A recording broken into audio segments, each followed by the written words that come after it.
പാട്ട് മാറിപ്പോയാൽ മത്സരാർത്ഥി എന്ത് ചെയ്യും? ഇന്നത്തെ ഹൈസ്കൂൾ വിഭാഗം പെൺകുട്ടികളുടെ നാടോടി നൃത്ത മത്സരത്തിനിടെയാണ് പാട്ട് മാറിയത്. ഇതോടെ വിദ്യാർത്ഥി കൺഫ്യൂഷനിലായി.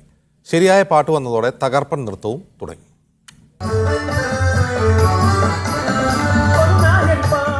വേദി നമ്പർ 4 പെൺകുട്ടികളുടെ നാടോടി നൃത്തം തുടങ്ങി. ചെസ് നമ്പർ 114ന്റെ 3 കോളും കഴിഞ്ഞു. കുട്ടി സ്റ്റേജിൽ തയ്യാർ. തിരശീലയും ഉയർന്നു. പാട്ടും തുടങ്ങി.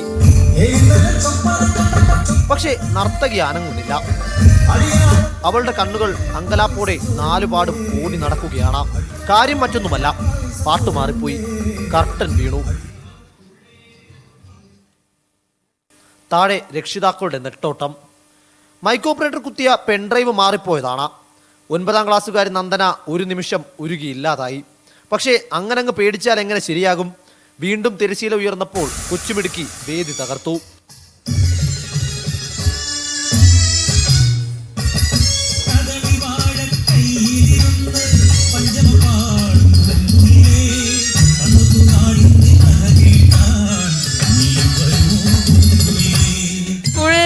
ആൾക്കാരൊക്കെ കൂടി ഇരുന്നപ്പോൾ ആ ഒരു ടെൻഷൻ, വെട്ടം ലൈറ്റും ഒക്കെ അടിച്ച് അങ്ങനെ ആ ഒരു പാട്ടും കൂടെ മാറിപ്പോയി. മകളേക്കാൾ ടെൻഷൻ അടിച്ചത് നന്ദനയുടെ അമ്മയായിരുന്നു.